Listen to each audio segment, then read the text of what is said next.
কেউ যদি বলে চণ্ডীপাঠ থেকে জুতো সেলাই সব পারি, একদম বাজে কথা। সব কাজ পারলে যে বাপু জীবন নষ্ট, তবে আমার দ্বারা যে জুগাড়ু কাজটাই পারি।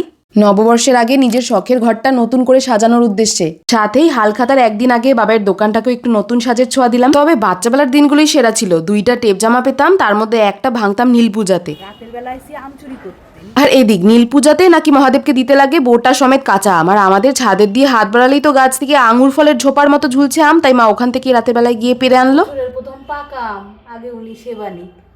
আর এদিক গোপু মহারাজের কথা কি বলি, তার খেতে মন চাইছে পাকা আম, সে যেন তেন প্রকারে আনিয়েই ছাড়। আর নীল ষষ্ঠীর এই দিনটায় যতই বায়না ধরি, মায়ের সাথে আমার উপোস করতেই দেয় না। কেন কত দেখি। যাকে মায়ের সাথে মন্দির দিয়ে এসে আমার তো নজর থাকে চরণামৃতর কলসিতে। মন তো চায় এক কলসি ধরেই গোটা খায়নি। আর এই মহারানী নতুন শাড়ি গায়ে দিয়ে কতবার যে জিগালো আমায় কেমন লাগছে কেমন লাগছে, তোমরাই বলে দাও কেমন লাগছে। আর এত প্রশংসার কারণ, দুপুরবেলায় আজ এই ফেসিয়াল কিটটা নিচ্ছিলাম, ও দিয়েই দলাই মলাই করে দিয়েছি। বেজায় খুশি খুশি মন, তাই দারুণ মজার করে মা সাবুটা মেখেছিল। আচ্ছা, সাবু খেতে কার কার ভালো লাগে? এদিক যে আবার দাঁত বার করে দেখাচ্ছে ক্যালেন্ডার ভাঁজ করতে গিয়ে হাত কেটেছে।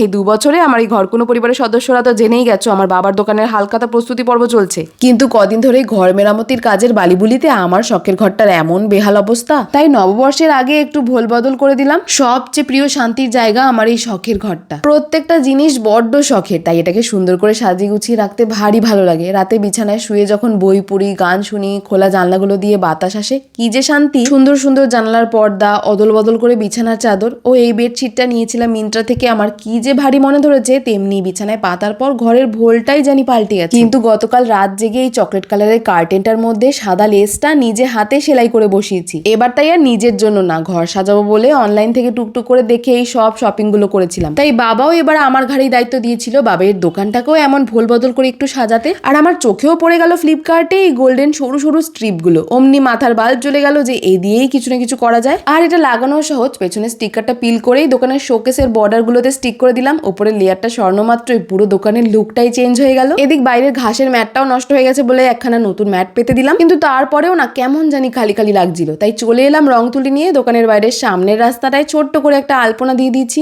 এবারেই না মনে হচ্ছে বাঙালির আসল নববর্ষ। কেমন লাগছে জানিও না। হ্যাঁ, অপেক্ষা ধরো, এবার যে পহেলা বৈশাখের ভিডিও আসছে। হালখাতা পর্ব কেমন কাটলো গো সবার। রাধে রাধে।